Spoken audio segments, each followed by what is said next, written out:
Welcome to the Mystic Millionaire podcast, where wealth is energy, success is a mindset, and abundance is your birthright.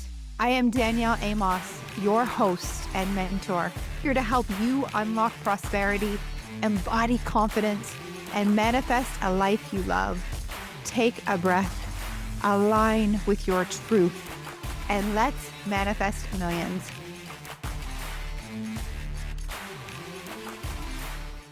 Welcome to the Mystic Millionaire podcast. This is Danielle Amos, and I am your host. Today, I am very excited, so blessed and grateful to introduce you to our guest. Her name is Lori Harder. And if you're like me, you probably know her from her network marketing days. She now is the face and founder of Glōci, a daily skin routine that you can drink. I'm going to share all about Lori in a minute and read her bio. I recently met Lori at Sam Skelly's event in San Diego. We both shared the stage, and she shared from such an authentic place on stage. She completely caught my attention, and I knew that she needed to be on the show to bless all of you with her wisdom and her guidance and her experience, really, of what it's meant to be an entrepreneur. And I had no idea about her story. I didn't know that she grew up going door to door as a Jehovah's Witness. And she shares this journey with us. And it makes so much sense to me that why Lori is who Lori is.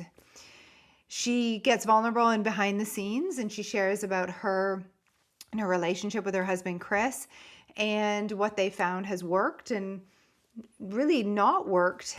And I was super curious, and I was asking for myself as I develop a power couple relationship with my current partner that, I was picking her brain a little bit. So Lori Harder, let me tell you about Lori Harder. So Lori Harder is a powerhouse entrepreneur, a bestselling author and founder and CEO of Glōci, a daily skin routine you can drink. She's built 3 7-figure businesses and hosts Earn Your Happy, a top 25 Apple podcast and over 65 million downloads. A former 3X fitness champion, world champion, and 11 times fitness cover model, Lori now speaks on global stages and runs high-level masterminds that help entrepreneurs scale to 6 and 7 figures and beyond, alongside her husband, Chris Harder. Her work is rooted in one core belief: community and proximity are the fastest paths to success. You're going to absolutely love this interview. Go get Lori's code. She gives us 40% off of Glōci. The code is HAPPY, so go get those details in the show notes. Enjoy this episode, and if it resonates, share it. Give us a thumbs up. Thank you for being here. Welcome to the Mystic Millionaire podcast. I have Lori Harder in the studio with me today. Lori, I've been looking forward to this conversation since I heard you speak on Sam Skelly's stage last year. So welcome to the show.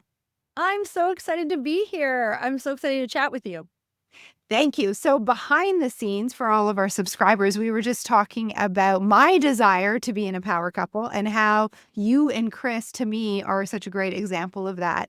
And I told you that a while ago, last year, probably maybe a year ago, I think, I downloaded the Power Couple PDF and I saw that come up on my Instagram, and I took lots of notes and added it one day. This is the kind of relationship that I'd like to be able to go through these steps. And you were sharing that you can walk us through that a little bit. First of all, I want to say thank you for being here and thank you for being that example. And also of an incredible businesswoman. I've seen you and watched, and I did some more research even before what the Lori we see now. You've gone through a lot of change, a lot of iterations of yourself. I know that you came from network marketing. I did as well.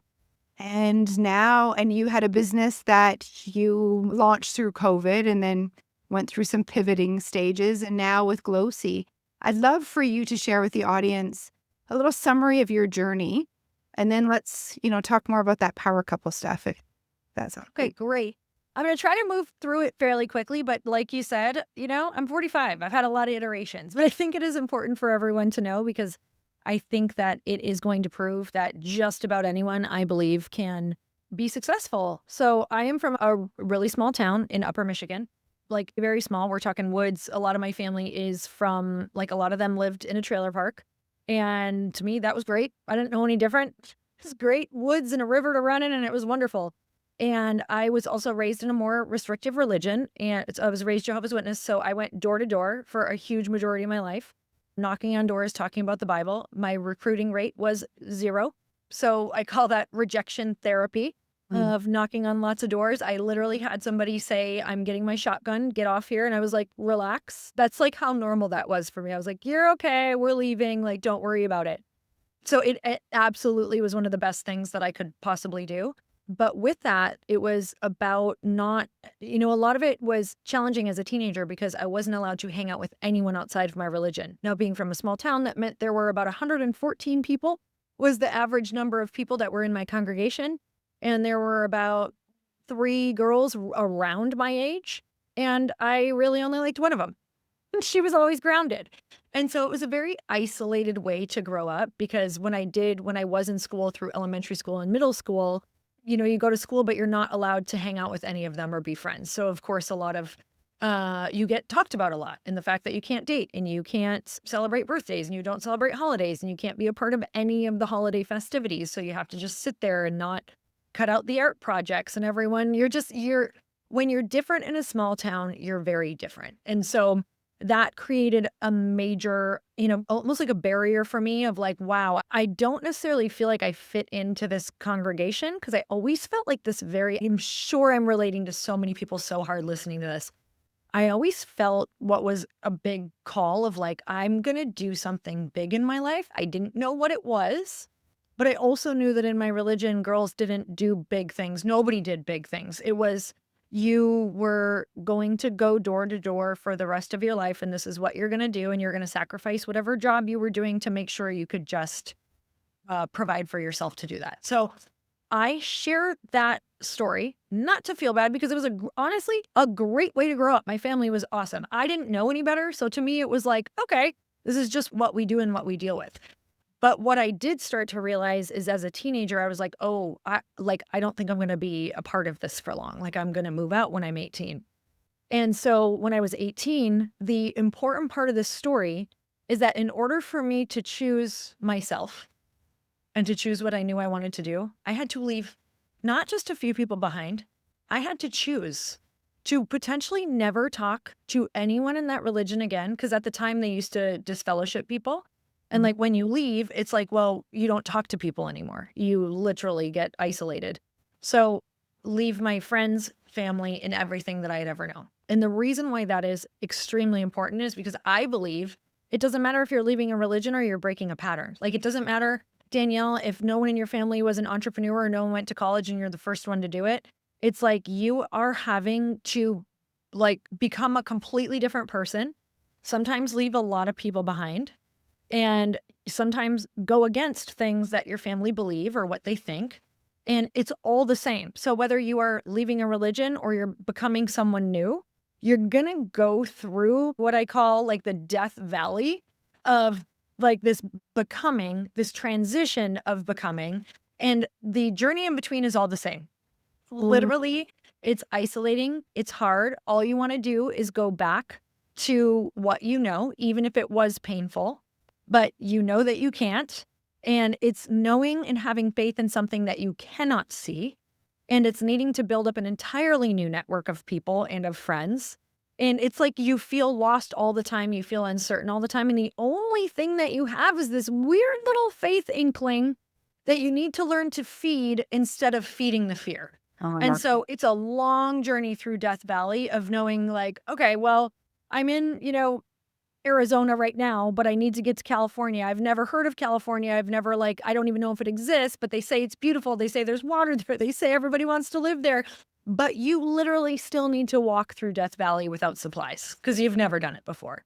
And that is like the journey of what I know I went through in my life. So I'm going to summarize the other part very quickly. But what ended up happening is in my 20s, I kind of went crazy for a hot second after I moved out. So, alcohol, some drugs, bad roommate.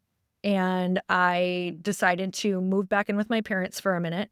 I ended up meeting my husband at a gym.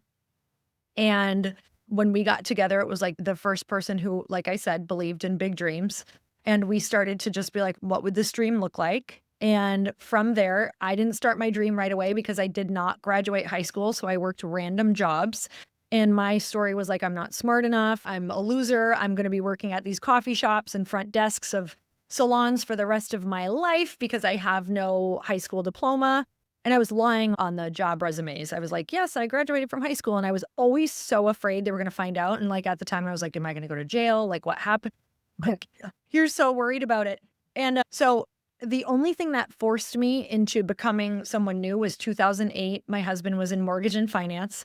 We had been married for about 3 years at that point, and he was the main breadwinner. In 2008, because he was in mortgage and finance, everything like plummeted. He lost his job. We lost our money. We were 300,000 in debt. We lost our home. We lost our cars.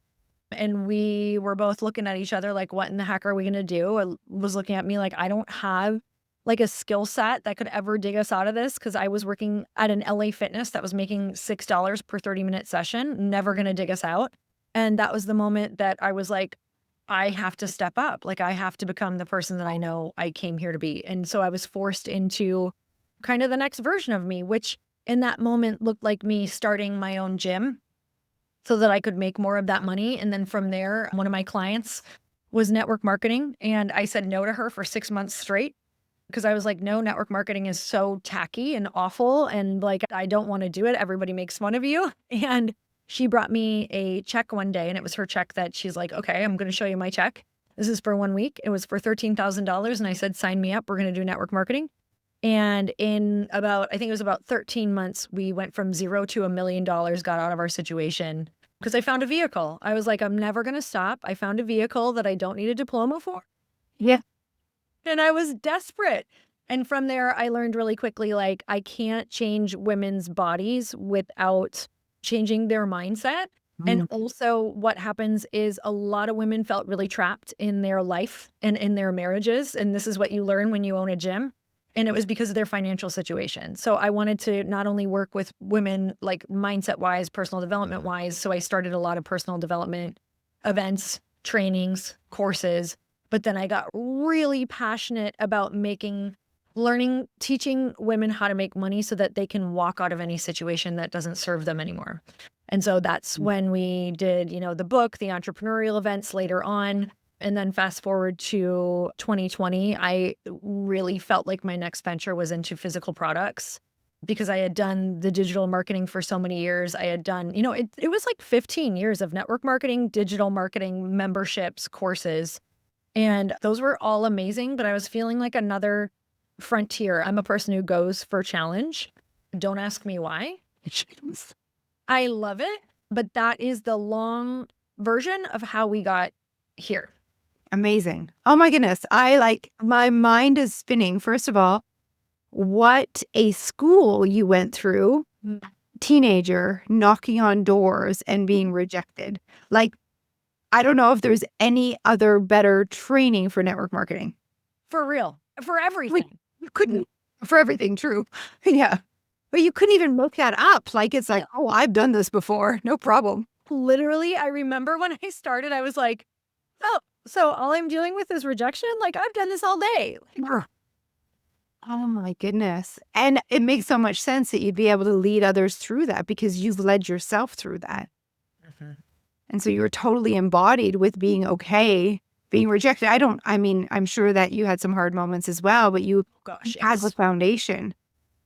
But I do understand there is a lot of people think that you can just, it's like from the journey of where they are now to where they want to be, you don't realize that there's like a set of things that need to happen in order for you to stick with that journey and become the person that you need to be. So a lot of people talk about habits, but I think it has to be habits mixed with accountability. So there's personal development, which is great, but I don't think personal development becomes real until you involve other people. Because Danielle, if personal development worked, we could read all the books in the world, but you tell me the second you go home to your family's place for a week, like now you get to practice your Yeah. personal development. Like sometimes I go home to my family and I'm like, why am I this 13-year-old girl again who's literally flying off the handle and has no patience? And like, that's when all of it goes into practice is when personal development becomes like group development, becomes people development, when you get to put it into play. And so as you're becoming that person, I think there's a whole list of supportive tools that you can put into place along the way. I actually keynoted about it for I had the same keynote for like 3 years. And it was called the Go For It formula. And it's how to stop quitting on yourself, because I believe there is an actual formula to this transition. Yeah, I agree with you. And I love formulas. Like I love mapping it out like that. And I'm totally with you. One of the things that we do in our community to help our participants is around the holidays, I do like a holiday survival guide. Recognize that they're going to get pulled back into their programming, into their habitual ways, and start reacting to circumstances and to almost like expect it and not fall for it. Like this is the test. This is what we've been waxing on, waxing off, like Karate Kid, in our new identity, in our new self-image. And then when we're put in these circumstances, what's going to win? The old way, like the 13-year-old version of Lori, or the version of her that is with her goal achieved. And it won't be easy, and we can do it. And with support and then the accountability. I love that. I love that. I was listening to Mel Robbins speak quite a few years ago when she was doing a keynote on stage, and she does this funny bit with her, essentially about her and her sister and kind of going home, and it was so relatable. And Mel was talking about how her and her mom always fight, like no matter what. They are just butting heads, and something is going to go down. And she was talking to her sister, and she's like, why? Like, how do you not get so annoyed and start fighting with mom? Like, how have you managed not getting into it through all of these years and just getting absolutely turned upside down? And her sister's like, Mel, like, I know what she's going to do, and I just don't take the bait. Like, if you stop taking the bait, you're going to have a completely different outcome. And she was like, I actually, right? and I love it. Like, you can only change you. Mhm. Like, we're only ever going to be able to change us, but the bait will always be there. It's up to you if you're going to take it, That reminds me of an Abraham Hicks thing I heard like years ago. I think it was during COVID actually, when everything, well, I mean, things still are so polarized, but it was like they were saying we need to stop making it about other people, that they need to change for us to be okay. And the skit was like, change your perception, change your mind, change your viewpoint so that I can be okay. Like what you're saying is not okay, and I want to be okay. And for me to be okay, I need you to change.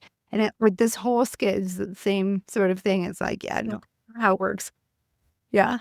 Unfortunately. Yeah.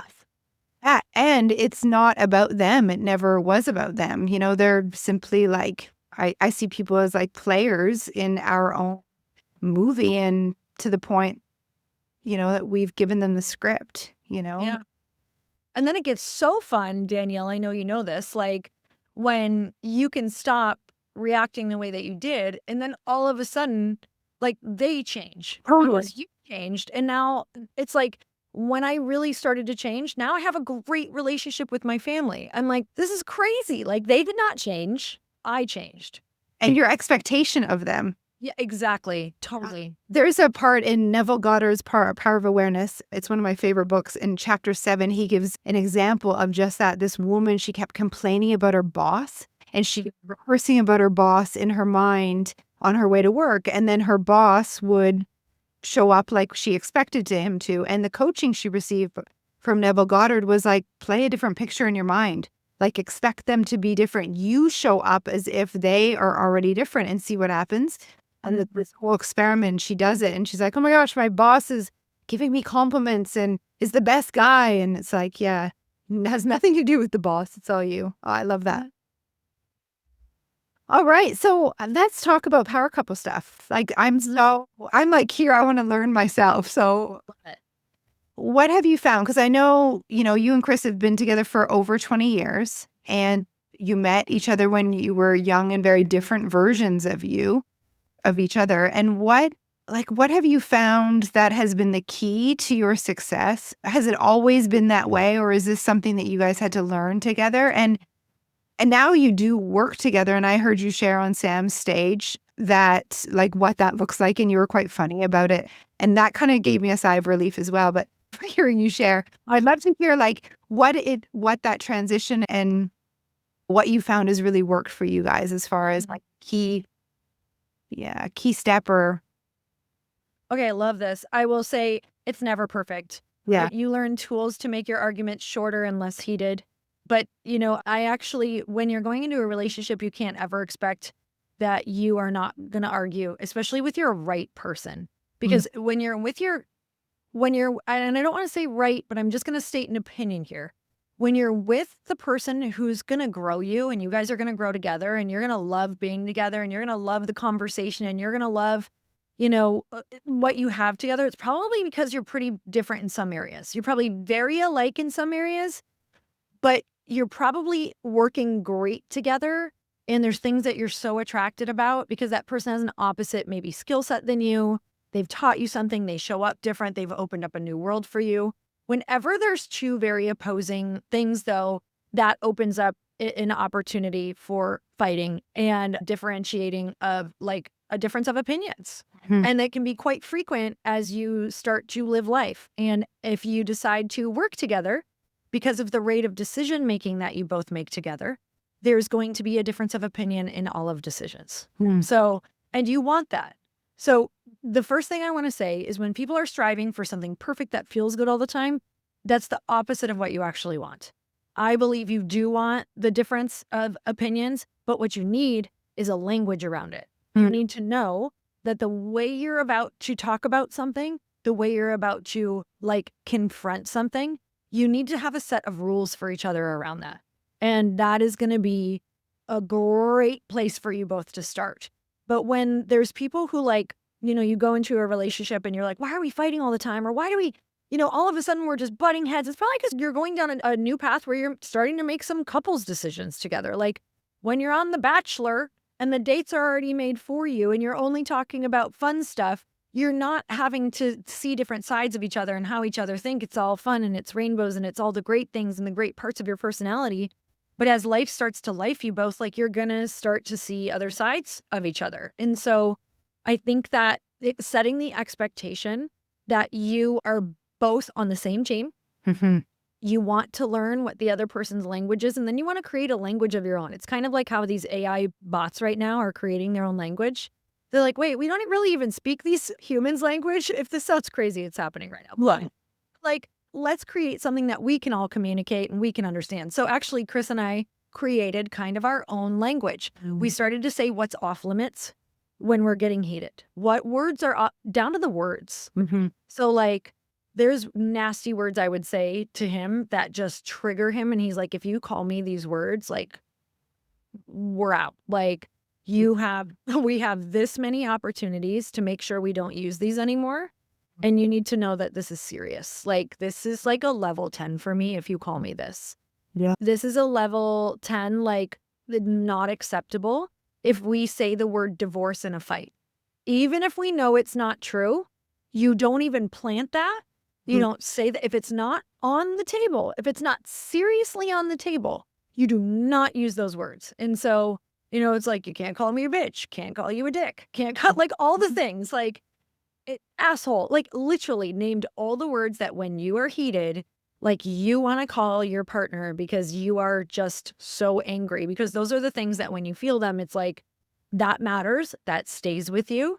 It's all of a sudden these boundaries start to, if you're calling your partner that, you're going to start calling them worse names because all of a sudden, all you're doing is going for pain in these arguments. yeah, And it's like also having the language that you want to say during the arguments, like somebody needs to kind of throw a white flag, and it doesn't have to be an I'm sorry.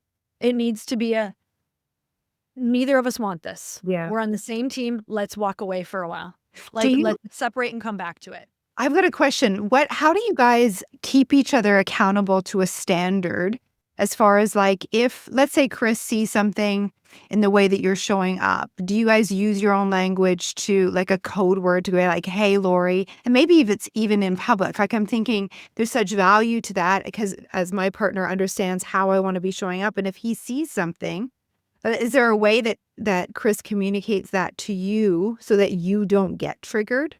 That I mean, yes, I still get triggered but what I'm learning is like, we definitely have created a language, but Chris is still, he's to the point. Okay. And I'm obsessed with him because he's to the point. Mhm. And okay, this is a huge lesson.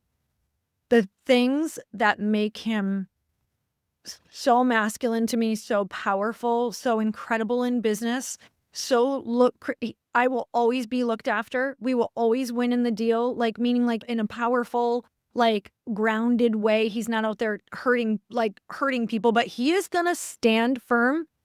I have to understand that the very thing that I am most attracted to about him is also what's going to piss me off the most. And so I'm not giving him a completely free pass by any means. But I have to understand that grounded, solid temperament where he's not going to budge if he thinks he's right is also what's going to happen to me when he thinks he's right. So I have to be like, hey, like, I'll be like, that didn't feel good. Like, I'm your wife. Like, I don't want to be talked to in that way. We need to take a beat. Like, I can get very upset, but I'll have more. I now, knowing that I don't want him to lose that edge, I now have a little more patience with him around that. Where we'll try to calm down for a second and I'll say, I really want an apology. And something that I've learned is like, he'll apologize. It won't be my perfect apology, but it will be an apology. But I'm not going to keep bringing it up over and over. Like, you hurt me, you hurt me. It's like, he apologized. Yeah. He recognized it. And now I'm going to let it be. I'm going to let it be okay. Some people may agree or disagree with this, but I had a really incredible podcast and with Bedros Keuilian, who like really opened my eyes to a lot of things about men. And he was like, we are literally meant to, and this might be very polarizing for people, and that's okay to me because it changed my whole life around my husband and around men in general. And he was like, we are here to protect you. We're here to literally like hunt and kill if we need to and go to war. And women in relationships now are asking us to be these completely soft teddy bears in all manners of life. And we're supposed to like tame down certain things in every situation. I am not giving permission for being treated shitty. I am saying sometimes when they come at something with a lot of energy, we might need to take into consideration that same testosterone that protects us is the same testosterone that comes up in the middle of a fight with us, And by no means am I condoning anything physical. I've never, like, that is obviously absolutely off limits. But I am saying that same temperament sometimes might rise up for 30 seconds. And you might need to kind of learn how to communicate with each other to say, hey, I'm your wife. Like, let's take a minute. Can we talk calmly?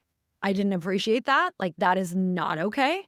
Remember what we talked about? Like, they need to, if they've never seen this or heard it or been parented around it, like sometimes in relationships, we need to parent each other. And guess what? He parented me where it's like, you can't run away. Yeah. You can't be a complete, I'm not using the words he used, but I was being a psychopath, like flying off the handle and driving away and screaming. It's like the grace that we can bring in for each other and understand maybe why that's happening. Like, he understood, oh, was this how later on it was like, oh, that's how her mom reacted. Okay, I need to know that's all she's seen. Oh, that's like, the same temperament that gets us X. This is also happening here. But now how do we learn how to be together? And so this has been, it has been the learning lesson of my life. I think we always the first thing I do is try to get in his shoes and in his head and go, what happened today? What's going on? What is he dealing with behind the scenes? What is he maybe protecting me from that I don't even know, that I don't have to know, that made him just fly off the handle over something I did? So a lot of what I've learned is like diffusing myself first so that I can come to him and say, hey, like, what else is going on? Like, what else is going on? And the language, essentially the languages that we've created of what's off limits, what is absolutely not right? What can't we do? Little things like, I'll give another example. In the beginning of our relationship, I used to get really jealous because of prior relationships. And I said to him while we were dating, I was like, you may or may not like this, but like, I don't ever want you to go to a strip club, or this relationship is like off. It's done for me.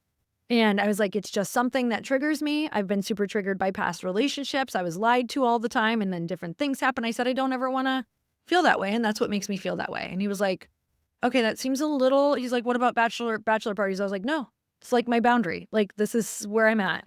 And he was like, okay, that seems a lot like for a bachelor party. But he's like, okay, that's like, I can agree to that. I can agree to that rule. And I was like, it's a rule.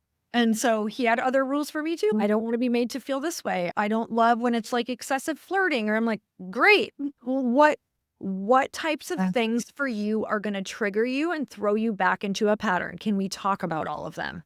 And we did. And it was like the most raw, transparent conversation. And we've been, like, if something came up, because we've been married a long time, it's like, hey, I just want to let you know, like, that triggered this emotion. And it was like, I'm so sorry. I know that could have been perceived that way. I'm so sorry about that. Like, because we knew what the expectation was going into it. I love that. And I love that you're both putting it on, like, on the glass, so to speak, between you to clean it up, and not, I get the feeling like the person doesn't get their back up when they're reminded, like, hey, we talked about this before. This was really triggering, and this just happened and brought that up again. I mean, it's so powerful.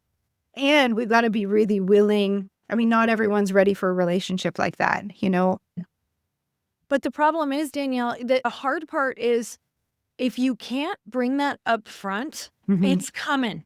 Yeah. It's coming down the road. And the problem is, it's coming after you've had sex, after you're intertwined, after your families are intertwined, like after all of those things. So guess what happens? One of you puts down one of you lets go of what is very important to you. And so now this is where resentment builds. Yeah. And now 5 years, 10 years, 15, 20 years down the road, it's going to build, and it's going to build, and it's going to build. And resentment is what destroys relationships. It's so true. And it's a lot easier cleaning that up in real time or close to it than like going back and hashing out something that was 5 years ago and still like you never admitted. And what I found is, as you have a conversation about it and you're willing to be vulnerable about what's in the space and what that triggered for you, it actually brings you so much closer. Yeah. You feel so much more connected and building that bond. I love that.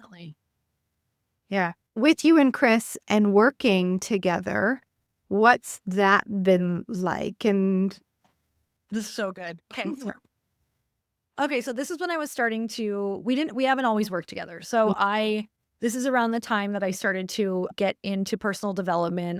Was coaching with Gabby Bernstein. I started going to Landmark Forum. I was always the first person to do it in the relationship. And he was like, he remembers a time when I think I was probably a year or two into personal development on my own. And he had gone to something for me. Like, it was kind of like, I'm going to support you in going to Landmark Forum, because I had such horrible panic attacks. It was like debilitating my life. oh, wow. And so he was like, okay, I heard my friend told me about Landmark Forum. He said we should both go, but I'm going for you. So he came to that for me, which actually is where we kind of like really started to learn a language for each other. Like, we learned that we both had stories. We were running a racket. Like, we were running our own stories that we were making up. But the personal development thing was truly kind of like I was leading the charge. And he told me after this, but he was like, I remember a time when we were at dinner, and he's like, this is so exciting, and I learned this, and like, this is how we should be, and all the things. And he's like, why does everything have to always be learning and exciting? And can't life just be what it is? Like, this is what he was thinking. He was like, oh God, why do we have to always be talking about something big and deep and exciting and growth and all the things? And then he got on the boat after that. But this gave me so much insight to how relationships work. Like, sometimes one of you is going to lead the charge, and sometimes one of you is going to think it's stupid, and they're going to hate it. And you have to literally let that person just, the one thing I learned pretty quickly is like, telling him what to do and come with me wasn't working. He was like, that's for you. Don't make me have to do that too, And so I was like, okay, I'm just going to do this. He can see what I'm doing. And if he wants to come on board, I'll let him. And I'd always invite him.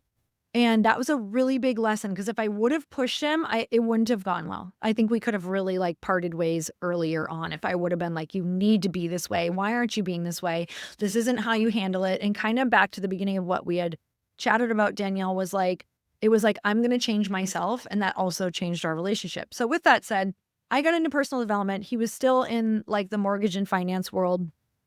And even after we lost everything, he had kind of found another job that he wasn't super serious about. And I had started the network marketing. And my personality is I'm like a vision caster, a visionary, and a fast start. So that's really great for attracting people for network marketing. But I really struggled with coaching them and pulling them through to the other side where you really start to make money. And so I realized he is really good. He's such a strategist and such a coach. And I was like, you need to you need to come home and work with me. I'm like, this is going to crush together because I've got this piece and you have this piece. And I'm like, I'm sucking over here. I'm getting money in, but I'm not doing the long-term money because they need coaching and they need help building the business. And so he's like, okay, I'll think about it. You need to make this much money first. You need to cover, what did he say? You need to cover our car payments. I said, okay. So I'm like, of course, this is how Chris Harder works. And so I come back to him. I'm like, okay, I made the car payment. He's like, okay, but now you need to make the mortgage payment and then I'll think about it. Cause he's like, I need to feel like I can leave, And I'm like, it's so unfair. Okay, let's make the mortgage and the car payment. But it was giving me a goal. And I'm like, I'm going to prove to him we can do this. So then I did it not much long, like maybe a month or less after that. Like it was fast. And he was like, okay, I'll come home. And so he ends up quitting his job, coming home.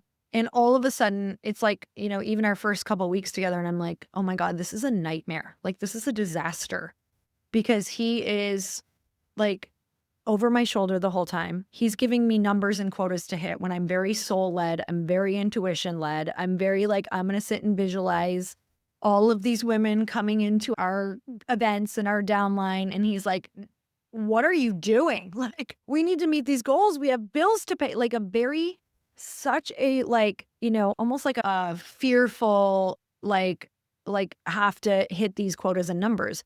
Mind you, he's in mortgage and finance and all he managed was 1,000 men. And like back in the day in the mortgage and finance industry, like, have you ever seen Boiler Room? Like it was crazy energy. Literally we're like, hit these numbers, do this thing. And so he brought that home and I literally thought that I was with the wrong person. I was like, I don't even like this human because who he was in the working environment was not who he was as my husband, who I knew him as.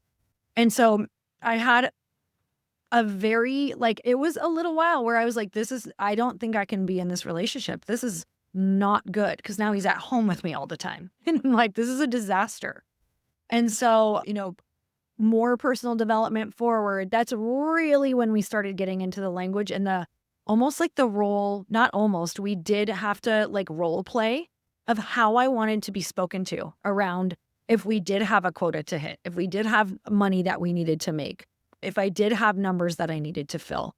Like I needed to have him approach me in a certain way because I get very shut down if it's like why isn't this happening? We need to hit this. Like I will completely shut down. And then my default is avoidance. And so if it's not like, hey, let's make this really exciting. We have a goal. We really want to hit 20. We really need to hit 20, but let's make it fun. Like, what should we do? What do we need to do? Like, that's the energy that I have to come from. Yeah, I'm the And same. still to this day, I have to remind him of that because he's naturally not wired that way. And so I'm like, I shut down when it gets to this point. And I'm kind of in the dynamic of the partnership. This is also what you need to know if you're working together. Who's the top of funnel? Who needs to stay creatively charged? Is it you or the partner? Who's going to attract those people? Because if you need to be shielded or protected from some things or rest more because you are the magnet of the eyeballs and how the income flows in, that's a really important conversation. Yeah, that's huge and not easy to really understand because you are basically all totally in your feminine, right? In order to be that magnetic. Yeah. And his way of communicating was obviously very masculine, which is necessary. And what a great learning for both of you. It's still like this because fundamentally, like you can we are both completely changed people, but he is wired to be direct. It's a superpower. But when you remember being direct as a superpower, you're gonna get direct feedback. You're gonna. And he's learned so much around it, and it's so wonderful how incredible like he has been.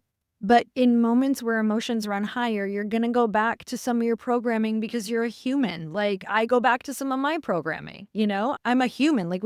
I think in relationships, it's the constant grace of knowing what absolutely can't happen again and what is like, oh, that same thing that makes you amazing is the same thing that's always, you're going to be in duality all of the time.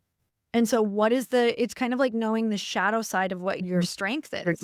And knowing that's never going to go away. Danielle, your shadow side is never going to go away. And the more that you step into your highest self, the more that shadow side sometimes can come in when you are under a lot of pressure. So the more that Chris and I have grown, like we are up leveling, we are going to the next level. I know it's going to be insane, but we are both battling our opposite selves. So then together we're having extra grace for each other because when the stress is high, that shadow self is very present again. Beautiful. Good for the both of you in it and know it, right? What with your company now, Glōci, and I want to get to this before we wrap and honor your time. What role is Chris playing to support you with that company? And has it shifted from back in the network marketing days when it came in? So he is not in that company like at all in terms of my day to day. He's definitely in the company in terms of my morning walks when I'm like, hey, I need some advice. Like, here's what's going on. And even then, if I'm being totally honest, so we do the we do the masterminds together, which is amazing. We have an incredible team. It's so dialed in. Like we hardly have to be a part of the planning. We do the planning of the framework of the content together. And even that is like, he'll be on a separate meeting with the team for his stuff. I'll be on it, for my stuff. And then we come together for a couple meetings of what we're going to talk about together because we're both leaders. And when we get together, it's like, I don't think it should be done that way. Well, I don't think it should be done that way. We waste time. Right. And so it's like, no, this is what we're doing. I'm presenting you how it's going to be done. And so we've just figured out even what meetings we should be on and what we shouldn't be on. So that has been so powerful because now we're obsessed with presenting together. He's like one of my favorite people that I could ever do an event with, but the planning has to be pretty separate because we just have a differentiating opinion of how things should be done. But in terms of Glōci, he has a startup as well. So we are like, I have my own team. I actually have a lot of my own people for advice. I have my own mentors around it because, it's a CPG product. So a consumer packaged goods, like it's a physical product and he's not really in that. So it's hard for him to even give me advice on it when he hasn't been in the day to day. And it's like, he can give me advice, but I'm like, we already went down that road. We checked that. We did that. Yeah. So to be honest, in certain things, he can give me more moral support, team advice. A lot of times right now, I'm literally like, can I just sleep in your arms tonight? Can I just can you just hold me? Yeah. And that's actually been amazing to just be like, I actually just need you to physically be a rock for me right now. Yeah. And that has been the most supportive thing for me. Do you have any rules, because since you both are so powerful in your own careers, where and I imagine that your career has you a lot in your masculine role. God. Do you have any rules so that when you do come home, you put the phone away, you put all that masculine traits away so that you can fall into his arms? I'd love to say yes. We're in startup mode. And if I'm being honest, like sometimes it's actually hard for me I have a lot of really spiritual friends and I follow them and it's a lot of soft girl era. And I'm like, good luck in a startup. Like I'm fully in my masculine. I actually had a conversation with Chris yesterday and I was like, things are so seasonal. And I'm like, I need to hear from your voice that that you have grace for me, like not be showing up as a really soft, super feminine wife right now. Like I'm not doing all the things that I don't even feel attractive. I feel like I am running like a bull right now. And he's like, Lori, it's seasons. He's like, I'm so busy right now too. I don't even know if I would notice. And so we're checking in like that Yeah. because it's not a feminine time for me. That's literally why I'm like, please just hold me. Like, I just need to figure this out. And yeah, I'm actually fairly decent with my phone. I try to be done with it around like 7:30 and I put it in another room.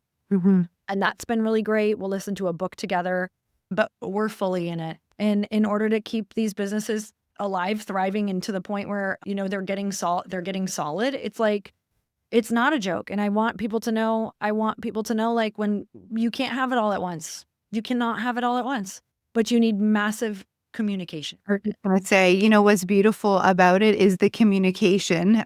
And so, even though you're not in your feminine, and so that might create some tension between you, may not, and if it does, you're communicating about it, that this is like not the season. Like, I'm in the mode to create. And amazing. So much to think about for sharing. I will put all your contacts and everyone to check out Glōci to support you. Is there anything else that you've got coming up that you'd like to tell our audience before we go into our 3 rapid fire questions that I leave everyone with on the Mystic Millionaire podcast? Is there anything you'd like to share with our audience that they can look out for, connect with you about? Wait, what do you have going on? No, I'm just going to share about Glōci because I'm obsessed with it. As much as I'm like, oh my gosh, this is hard. It's hard. And it's because I'm in love with it and I want everyone to have it. And I want this to get out to people because it's simple tools that have really changed my life. And it is a daily beauty supplement. You literally drink it. It helps you drink water. Like, it helps you get your water in. It is for glowing skin and it's glowing to bloat. So it's literally going to help you have amazing glowing skin. I'm 45 years old. Let me tell you, like, give me all the skin things. It's hyaluronic acid. It's a probiotic. It's vitamin C. It's zinc. It's all of the things that your skin needs to create your own collagen. And I know that the second people try it, that's when they get super hooked. So that's what we're seeing from all the data. We have one of the highest retention rates for our subscription model, which is insane. So you guys can go to getglōci.com. And if you want 40% off, you can use code HAPPY. Happy. All right. Thank you. Thank you for sharing that. Yes, absolutely. Thank you. All right. Are you ready for our 3 questions? Yeah, I love it. So first one, abundance in one word. Go. Freedom. 2, so you're on the Mystic Millionaire podcast. And what is one guilt-free indulgence that keeps you in your most abundant self, your millionaire mindset? So lame, but shopping for earrings. I am in a major ear piercing mode. I think I have 16 ear piercings and I'm looking at earrings on Pinterest. So you got 16 earring holes. And what's your go-to? Are you a fan of the Canadian brand Jenny Bird? I do like Jenny Bird. I do have some, but I'm definitely all over the board right now with, I mean, like, I can't even tell you how many earring brands I have discovered. Yeah. So, I mean, I think they're all different brands, actually. Amazing. What's your favorite piercing? Like, I can see some of them. Do you have this? I like the helixes. Oh, yeah, I yeah. have multiple up here. Yeah, those are my favorite, just the top ones. Have you ever had any other body parts pierced? Oh, yes. I am from, let's see, I was like the snowboarding alternative queen because I dated a skater who was also in a band. That was like my favorite type of guy.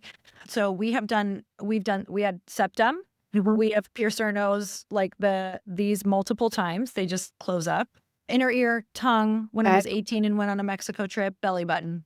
Yeah. That's it. Amazing. I had my tongue pierced forever. And with the people who have. Yeah, I loved it. I great. really loved it. Yeah, I had to take it out when I got my corporate job. They made me. I was disappointed. I had my eyebrow done as well. Okay. Yeah, we were the same. Yeah, it's so funny. Okay, 3rd question. You can read one book for the rest of your life. Only one. What book would it be? Oh, God. Oh, this is interesting. It's weird because I'm saying breaking the rule. Big Leap is one that I would say to remind you have to go to your next level. It's just like one that I'll always read because I'm like, oh, that's right. What happens when you go to your next level? It's a good reminder. Yeah. But I just read a book that I'm reading again already. It's called Dangerous Prayers. And the only reason I'm saying that book, I don't even think it's that great of a book, but the parts that are great are so great that they change your life beyond anything you can imagine. It is a religious book. Yep. I don't feel called to any certain religion, but I will tell you the way that they explain the power of prayer and how to pray, next level things are happening in my life. I've never seen God show up like this because of how I've learned to pray. Amazing. And there is an art to prayer. So I'm dangerous prayers. Yeah. Okay. And you have to read it with like, eat the fruit, spit out the seeds. Because part of it, I'm like, not really for me, but the parts that were for me were really for me. Do you know what I mean? Yeah. And it sounds like you're getting applicable tools that you're walking with right away. And Every night, every morning. yeah, amazing. Thank you. Yes, Thank you. absolutely. Thank you. Lori, this has been amazing. Thank you for your time, gifting us with your presence. I know you're super busy and you're right in the pretty intense season of your life. So that makes it even more special for us. Well, this is such a reminder. I think it's so important when we're in those seasons to do the things that tap you back into like the parts of you that you enjoy, So thank you for taking me out of it and reminding me, oh yeah, we're learning some great lessons through this. Wow. Amazing. Thank you for your time. Yes, thank you.